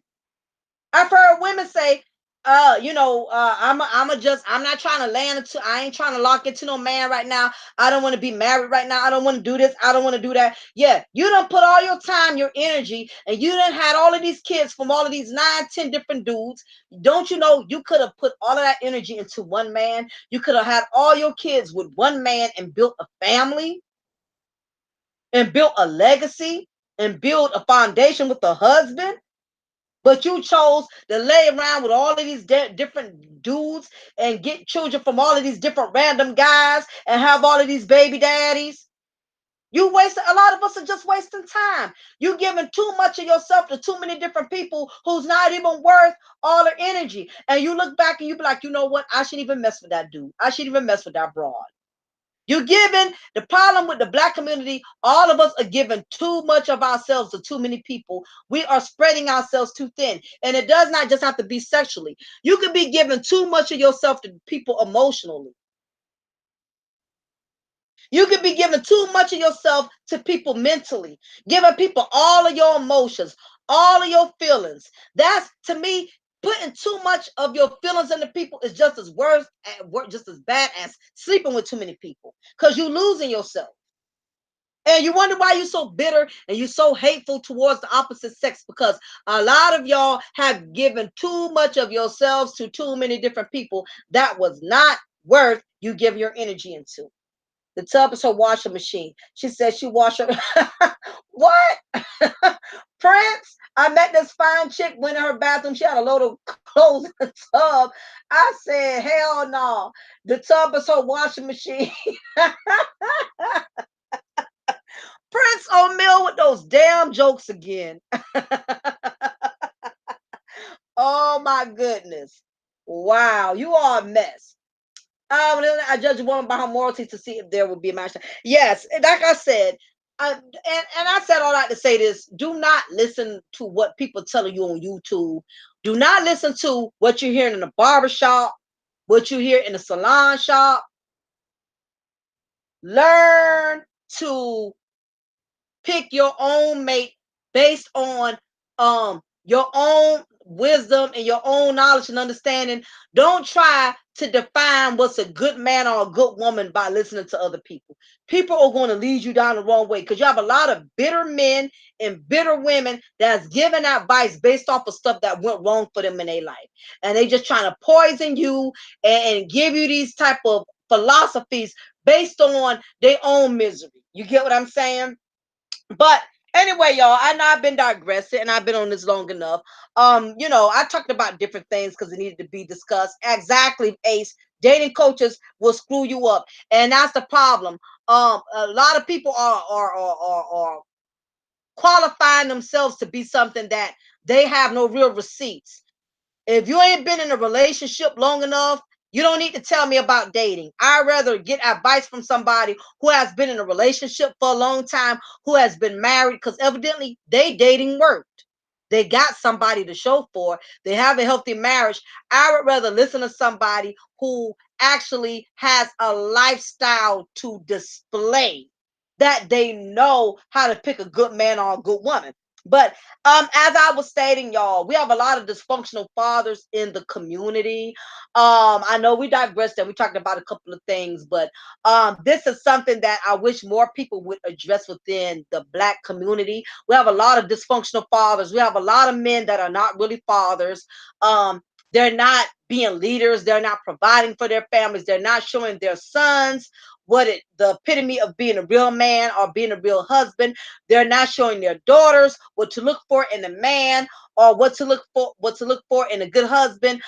If you have never had a good father as an example in your life, 9 times out of 10, is going to affect you as a grown man, as a grown woman, because you're going to lose that masculine guidance that your father deprived you out of during your youth. And I really feel like that's a big problem for black men and black women in the black community. It is not just single black mothers or toxic black mothers that are poison in the black community. We have a lot of dysfunctional black fathers, dysfunctional black men that are not real fathers. They have done nothing but damage their families. They have molested their children. They have abused their wives, abused their women. They have never worked and provided for their families. They sat there and watched their children go hungry, watched their wives deal with all the pressures of running the household, and have not stepped up as men to be the helpmate that God has called them to be. There's a couple of brothers in the black community Not all black men. If it doesn't apply, you don't have to reply. But there's some black men in the black community. They are not being leaders. They're not leading anything. They're sitting on the passenger side and they're letting the woman do it all. They don't want to man up. They don't want to provide. They're not taking care of their children. They're producing kids that they can't afford from all type of women all over the world. And it's just a bit much. And as black men and black women, I advise you that all of us must take accountability for the way we live our lives. My grandfather was abusive to his daughter, abusive to my dad, and eventually committed suicide. And my dad made no excuses to be a man or a good father, to not be a good man. Absolutely, just breathe. And see, I'm glad you brought that up. This is what I'm talking about. I'm glad that a lot of y'all was transparent in today's content, and a lot of y'all admitted that I had a black father that was not a father. I had a black father that was dysfunctional. I had a black father who would beat up on me, beat up on my mother, beat up on my sisters, and that has affected me as a black man or a black woman. So I'm glad that we were able to talk about this and address this type of issue because some of us got dysfunctional fathers. And this is my one last case before I get ready to wrap things up. For all of you out here, hi, a view is a view. Good to see you. For all of y'all out here who are bitter because your father was never there for you. Your father never sent you any Christmas or birthday cards. Your father didn't teach you how to tie your shoes, did not teach you how to hit your first ball. Let me tell y'all something. Consider it a blessing because some of these men were too dysfunctional to be in your life as a father. Because I will tell y'all something. I know plenty of people who have had their fathers in their life, but because their fathers were so dysfunctional, it has ruined them and affected them as grown men and grown women. So I'm telling you, be grateful if your father was not there because he probably would have brought you more harm than help. So, with that being said, y'all, I thank all of y'all for listening. I appreciate the support. I appreciate all the positive energy and all the positive feedback. I'm going to be addressing more issues within the Black community because I really want us to be healthy and whole as Black men and Black women. I want us to stray away from Black women being toxic as Black women, being toxic as Black mothers. We need to get rid of the toxicness in the Black community. I want to see more Black men step up and be fathers, especially if you grew up in a household with a dysfunctional father that did not teach you anything. Don't let that make you bitter. Let that make you better. Let that encourage you to not allow your children to experience what you had to experience as a child. Views stated the only thing that my sperm donor did for me was show me how to make pancakes. He was a loser, but I love my stepfather. Exactly. So let me tell y'all something. God knows what's best. Sometimes God would not allow certain people to be in your lives for a reason. Sometimes we walk around here bitter with a chip on our shoulder, mad with the world, mad with life, angry with everyone because people we felt like was supposed to be in our life, they cheated us because they wasn't there. Let me tell y'all something. God has a way of protecting his children. If he will not allow certain people to be in your life or certain people to be there for you, that was his way of protecting you. I know people who have had fathers, but guess what? Their fathers molested them. Their fathers physically abused them. Their fathers sexually abused them, or they physically abused their mothers. So consider it a blessing because some of these men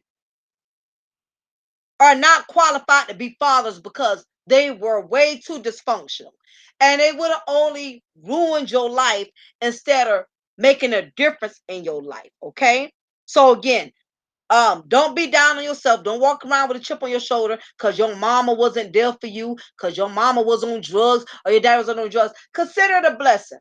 Because some of these parents have done nothing but ruin their children's lives, even though they have always been there from the beginning of time. Because guess what? Every parent is not a parent. Every father is not a father. Every mother is not a mother. Okay, so on that note, y'all, before I get ready to shut it down, if this is your first time viewing my content and you like the information that I gave you today, please make sure you hit that subscribe button. For all of you who are already part of Mocha's Cafe de Perry's family, make sure y'all hit the notification bell so when I upload and I do content, you're not missing out. You'll be able to view all of my videos.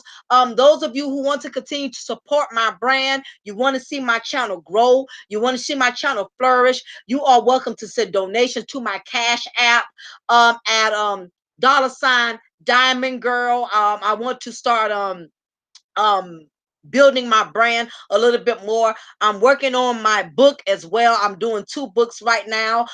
Deceits and Lies Between Black Thighs and DNA, Dick and Attention. These are the books that I'm working on. So for those of y'all who want to support more sisters or brothers such as myself that are not promoting negativity in the YouTube streets, but are trying to promote positive energy, things that are really effective for the Black community. If y'all are getting tired of other content creators getting exposure for the negative content that they're promoting, the only way that we're going to be able to rid of that, we have to start supporting people that are actually putting positive things out there in a Black community and are addressing issues that are really affecting the Black community. You know what I mean? So we have to start supporting content creators that are all for wanting the Black community to strive and do well versus just supporting people that just want to entertain our shenanigans. So again, y'all, I appreciate each and every one of you. Make sure y'all hit that like button before I get ready to shut it down. Again, this is your girl, Lady Mocha. Remember, I'm going to always pour you a cup of truth, and I'm going to always break you off with a slice of knowledge. Y'all enjoy the rest of y'all day, and I'll be talking to y'all soon. Be blessed.